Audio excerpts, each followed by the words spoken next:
ہر لہجہ اضطراب ہے. دنیا کی زندگی تو عارضی تو دنیا کی زندگی بھی نہیں ہے ان لوگوں کے لیے جو مومنین ہیں، کیونکہ ان کی سیلف تو آگے چلی گئی. اب یہ وجود نہ گیا تو نہ گیا، سیلف تو کنٹینیو کر گئی نا. تو عارضی تو ان لوگوں کے لیے جو آگے نہیں جائیں گے، جو آگے چلے جائیں گے ان کے لیے تو عارضی یہ بھی نہیں ہے. آگے سبھی جائیں گے، ایسا نہیں کہ صرف مومنین جائیں گے، مطلب وہ جنت میں آگے ماننے continue- والے بھی جائیں گے، نہ ماننے والے بھی جائیں گے. قرآن مجید تو یہ کہتا ہے کہ ایک ایک شخص کو یا ایھا الانسان انک قادح الی ربک قدحا، آپ ہر لہجہ، ہر لمحہ، ہر دن پروردگار کی طرف بڑھ رہے ہیں. تو اس وجہ سے وہاں تو آپ کو جانا ہے، مجھے بھی جانا ہے، ہر ایک کو جانا ہے. اس کی سپریم کیا ہے؟ ہم کہاں تک بڑھیں گے؟ وہاں تک جہاں تک ہمارا پروردگار چاہے گا. ہم اپنے حدود پہچانے. یہ کیا صورتحال ہے کہ ایک بکری، ایک بھیڑ اپنے حدود سے تجاوز کر کے انسان بننا چاہے، اور انسان اپنے حدود سے تجاوز کر کے خدا بننا چاہے. انسان کے لیے اصل علم یہ ہے کہ اپنے حدود کو پہچان کر اپنی تخلیق کے اوپر غور کرے. ڈارون کا افسانہ اپنی جگہ، حقیقت واقعہ تو یہ ہے کہ بکری آج سے صدیوں پہلے بلکہ کروڑوں سال پہلے بھی ایسے ہی موجود تھی، آج بھی ویسے ہی موجود ہے. اس میں چیز ہے، میں نے ایک فائنل ٹیم کا انتخاب کرنا ہے تو میں اس سے پہلے کچھ ٹیسٹ ٹیموں کی امتحان لیتا ہوں.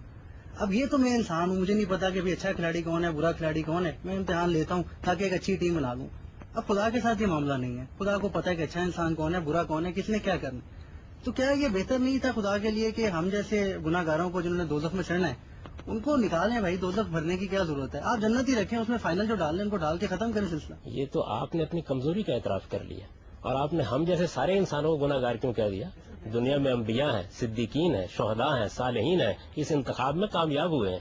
آپ ان کی طرف بھی نگاہ اٹھا کے دیکھیے. میں نے تو آپ سے عرض کی ہے انتخاب کیسے ہوتا اگر ارادہ و اختیار نہ دیا جاتا. ارادہ و اختیار دیا جائے گا، ارادہ و اختیار دیا جائے گا تو پھر گناہ گار بھی ہوں گے، پھر سرکش بھی ہوں گے، پھر گوارا کرنا پڑے گا. اور اگر خدا اپنے علم کی بنیاد پر فیصلہ کرتا تو مثبت فیصلہ تو قبول کر لیا جاتا، منفی فیصلہ کیسے قبول کیا جاتا؟ نہ قبول کریں، خدا بے نیاز ہے، اس کو لوگوں کے فیصلوں سے کیا ہے. خدا عادل بھی ہے. یہ آپ نے خدا کی صرف ایک ہی صفت جانی. خدا علیم ہے، خدا حکیم ہے، خدا عادل ہے. وہ اپنی ساری صفات کے ساتھ ہے. وہ بے نیاز ہے، وہ بے نیاز ہے اس معنی میں کہ اسے کسی کی ضرورت نہیں ہے، لیکن وہ علم و حکمت کے ساتھ دنیا کے ساتھ معاملہ کر رہا ہے. اس وجہ سے وہ عدل کے خلاف، حکمت کے خلاف کیسے کر سکتا ہے؟ اگر کسی انسان کو وہ جہنم میں ڈال دیتا اپنے علم کی بنیاد پر تو وہ کھڑا ہو کے کہہ سکتا تھا کہ مجھے تو موقع ہی نہیں دیا آپ نے. ٹھیک ہے سر. کہ انسان کا بنیادی مقصد یہ ہے کہ وہ جنت جائے، اور ہم مسلمانوں اور ایک سلیکشن پروسیس سے بھی گزریں گے اس جنت میں جانے کے لیے. تو ہم مسلمانوں کو تو چلے یہ خوش قسمتی ہے کہ ہمیں پتہ ہے کہ وہ کیا ہم نے چیزیں کرنی ہیں جس پہ ہم پورے ہوئیں گے تو ہمارا سلیکشن ہو جائے گا اور ہم جنت میں چلے جائیں گے. تو کیا یہ جنت صرف مسلمانوں کے لیے ہے یا غیر مسلمانوں کے لیے بھی ہے؟ اگر غیر مسلمانوں کے لیے بھی ہے تو ان کا سلیکشن پروسیس ہم سے مختلف ہوگا یا ہماری طرح کا ہی ہوگا؟ ایک ہی معیار ہے، ایک ہی پر سب کو پرکھا جا رہا ہے. جتنے بھی لوگ جن کو آپ غیر مسلم کہتے ہیں ان کے کبھی آپ کتابوں کو پڑھیں، ان کے اہل علم سے ملیں، وہ سب اسی کی تمنا میں جی رہے ہیں. بائبل بھی یہی بیان کر رہی ہے، وید بھی یہی بیان کر رہے ہیں، قرآن بھی یہی بیان کر رہا ہے. تو وہ سب جنت کی دوڑ میں لگے ہوئے ہیں. ایسے تو نہیں ہے جیسے اگر آپ کہتے ہیں کہ خدا کی بندگی کو ماننا ہے تو بہت سے لوگ ہیں جو فری میسنریز بھی ہیں، وہ تو شیطان پرست ہیں. بہت سے لوگ ہیں جو ہندو بھی ہیں جو ایک سے زیادہ خدا کو مانتے ہیں، تو ان کی بندگی میں ویسی فرق آ جائے گا. تو پھر ان کے لیے جنت کا کوئی وجود نہیں ہے یا ان کے لیے جنت بنائی نہیں گئی ہے؟ جنت تو سب انسانوں کے لیے ہے. سب انسانوں کے لیے خدا نے جنت بنا دی، ارادہ و اختیار دیا. اس کے بعد بتایا کہ اس کا معیار کیا ہے. وہ ایک ہی معیار ہے، اور وہ معیار قرآن مجید نے بھی بیان کر دیا، بائبل نے بھی بیان کر دیا، تمام الہامی صحیفے بیان کرتے ہیں. وہ معیار یہ ہے کہ خدا کی سچی معرفت، اس کے حضور میں جواب دہی کا احساس اور اچھا عمل. یہ جو بھی کر رہا ہے، قرآن تو تمام مذاہب کا نام لے کے یہ کہتا ہے کہ مسلمان ہوں، یہودی ہوں، نصرانی ہوں، صابی ہوں، اس کے زمانے میں جتنے مذہب تھے سب کا ذکر کرنے کے بعد یہ کہتا ہے کہ ایک ہی معیار پر سب کو جانچا جائے. نہیں، پر ہمیں یہ بھی تو پتا ہے کہ جو مسلمانوں کے علاوہ کرسچینٹی لے لیں، بائبل بدل چکی ہے آج تک، اور باقی سارے ہم تو قرآن خوش قسمتی ہے ہماری کہ قرآن نہیں بدلا. تو اس طرح ان کی جو پروسیس ہے، ان کی جو ٹیچنگ ہے وہ تو بدل چکی ہے نا آج تک. اس معاملے میں کوئی تبدیلی نہیں ہوئی. آج آپ انجیل کو اٹھا کے پڑھیں، یہی منادی کر رہی ہے. انجیل کو کبھی آپ اٹھائیں، حیرت انگیز طریقے سے وہ یہی کچھ بیان کر رہی ہے جو میں بیان کر رہا ہوں. ویدوں کو اٹھائیں، وہ یہی بیان کر رہے ہیں. تمام الہامی کتابیں ایک ہی بات بیان کرتی ہیں. آپ نے شرک کی بات کی، سب سے زیادہ اعلیٰ درجے پر شرک کی تردید تورات کرتی ہے. آپ تورات کو اٹھائیے، کوئی چیز ایسی نہیں. دیکھیے جو تبدیلیاں انہوں نے کی وہ کیا تھیں. وہ تبدیلیاں انہوں نے کی ہیں رسالت مآب صلی اللہ علیہ وسلم کی بعثت کے بارے میں. یعنی قوموں کے اندر جو ایک انانیت پیدا ہو جاتی ہے کہ پیغمبر ہم سے باہر کیوں آ جائے، تو وہ نبوت کے بارے میں چند چیزیں جن کو انہوں نے تبدیل کی ہے. جنت کی طلب، عمل صالح کی ترغیب حضرت مسیح ایسے ہی دیتے ہیں. یہ تو وہ مذاہب ہیں جو ہمیں پتہ ہے، جس طرح ہم کہتے ہیں جو کتابی مذاہب ہیں، جن کی کتابیں آئی ہوئی ہیں، یہ یہودی، کرسچن، مسلمان، پر بہت سے ایسے مذاہب بھی ہیں جو نہیں آئے ہوئے ہیں اترے ہوئے. بہت سے لفظ آپ نے کیسے بول دیا. دنیا میں 2.5 ارب کے قریب اس وقت مسیحی ہیں اور 1.5-2 کروڑ کے قریب یہودی ہیں، 1.25 ارب کے قریب مسلمان ہیں، باقی ہندو ہیں جن کی کتابوں سے ہم واقف ہیں. بڑی تھوڑی تعداد ہے باقی. اور ان مذاہب کے اندر تعداد کا کیا قصور ہوا؟ ان مذاہب کے اندر ان تک بھی حق پہنچ گیا. اللہ کا کام تو یہ کہ ہدایت پہنچا دی اس نے. آج تو وہ ذرائع پیدا ہو گئے ہیں کہ ایک ایک دروازے تک ہم یہ بات پہنچا سکتے ہیں. اور اللہ تعالیٰ نے یہ اعلان کر دیا ہے قرآن مجید میں کہ آدمی سے مواخذہ صرف اس کے علم کی بنیاد پر ہوگا. یہ کہنا فیئر ہوگا کہ جن لوگوں کو نہیں یہ علم پہنچا ہے، جن لوگوں کو اسلام نہیں پہنچا، جن لوگوں کو کرسچینٹی نہیں پہنچی، تو وہ لوگ اس سلیکشن پروسیس سے ہٹ کے اور ان پہ معافی ہے. یہ 3 باتیں تو ہر ایک کو پہنچ گئی ہیں.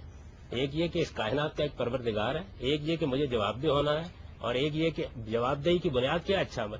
اس سے تو کوئی خالی نہیں. یہ کہنا تو ہمیں تو نہیں پتا کہ سب کو پہنچے گی. نہیں، بہت سے لوگ ہیں دنیا ہمیں معلوم ہے، جتنی دنیا ہمیں معلوم ہے. نہیں دیکھیے، وہ انکار کر رہے ہیں، یہ نہیں کہ ان کو پہنچا نہیں، وہ یہ کہتے ہیں ہم اس کو نہیں مانتے. ایک ہے پہنچنا اور ایک چیز ہے کسی کا پہنچنے کے بعد نہ ماننا. تو نہ ماننے والے تو مسلمانوں میں مل جائیں گے، یہاں بیٹھے ہوئے لوگوں میں موجود ہوں گے.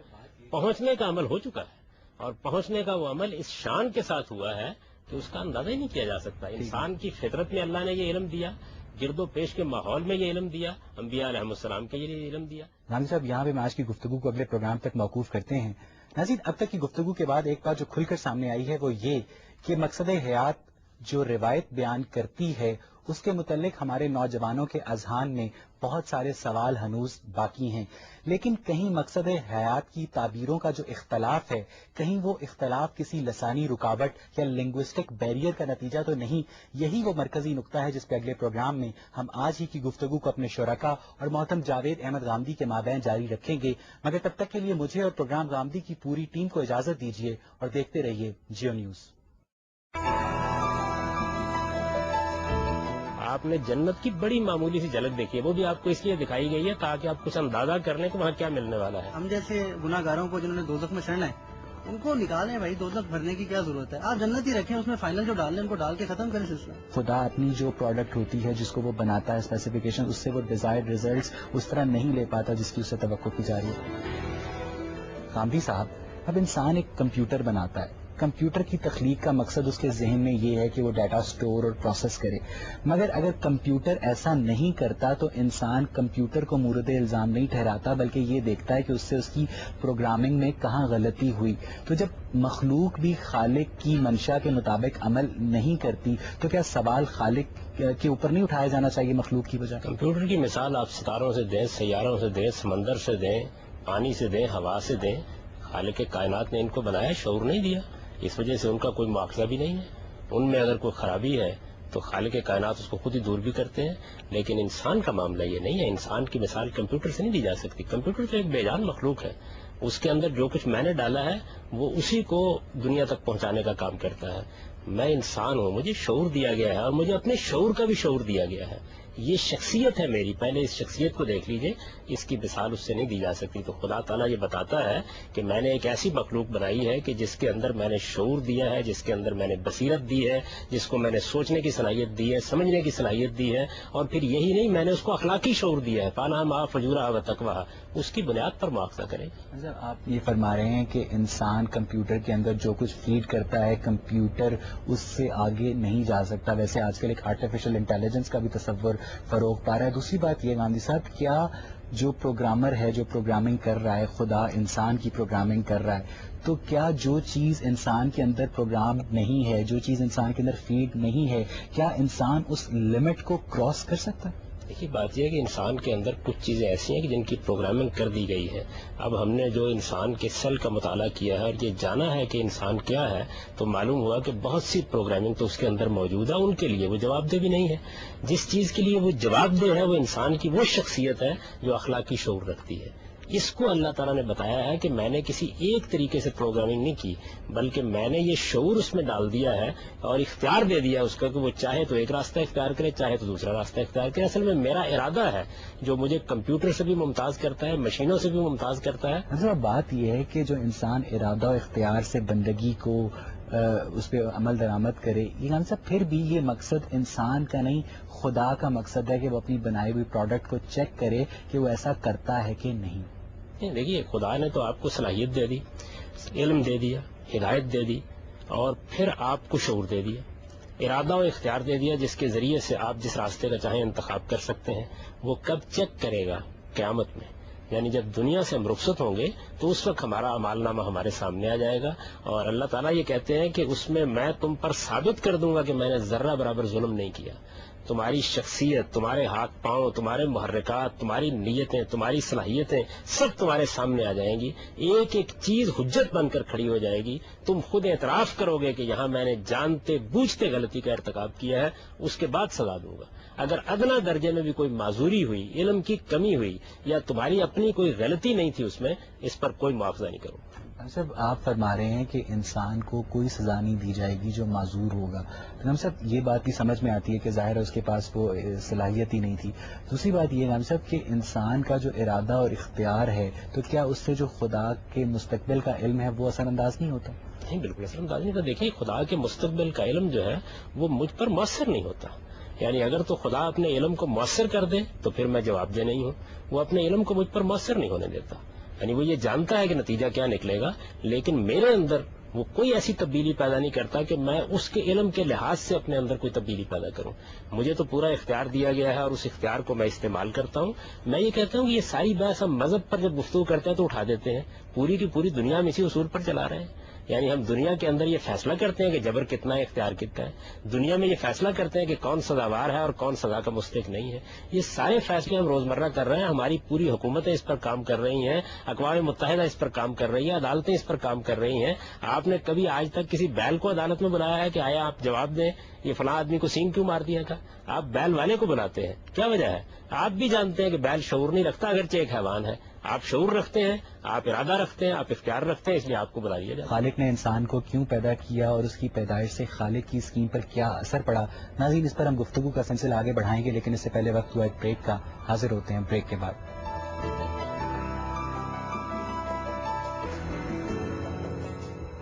بریک کے بعد خوش آمدید. صاحب اب بات یہ ہے کہ 19ویں صدی میں ایک بڑے مشہور جرمن فلسفر گزرے ہیں جن کا نام تھا ہیگل.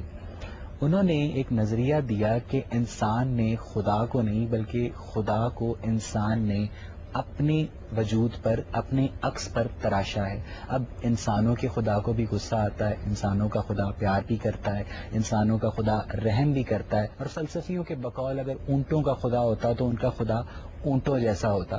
تو ہم سب کیا جو الحاد کا تصور ہے، جو ایک انٹیلیجنٹ ڈائٹی کو جھٹلاتا ہے، جو کائنات کو بھی خدا مانتا ہے بعض صورتوں میں، جو پیرالل تحریکیں ہیں مذہب کی، تو کیا وہ انسان کو مقصد حیات سے ماورا کرتا ہے؟ اس میں کیا شک ہے؟ دیکھیے بات یہ ہے کہ انسان جب اللہ تعالیٰ کی دی ہوئی ہدایت سے انحراف کرتا ہے تو پھر ٹامک کو یہ مارتا ہے، کیا سرائیاں کرتا ہے. اس کے سامنے کوئی بنیاد نہیں ہوتی اور ان کی بنیاد پر وہ باتیں کہتا چلا جاتا ہے. آج تک فلسفے کی جتنی تاریخ ہے اس کو اقبال نے ایک مصرے میں سمیٹ دیا ہے کہ ہے دانش برہانی حیرت کی فراوانی. کیا چیز ہے جس پر انسانیت کو پہنچایا گیا ہے؟ قرآن مجید تو ہم کو ایک واضح مقصد دیتا ہے، اس کے لیے واضح استدلال پیش کرتا ہے، اس کے لیے تمام جتنے پہلو ہیں ان کو بالکل روشن کر کے ہمارے سامنے رکھ دیتا ہے. فلسفے نے کیا دیا ہمیں؟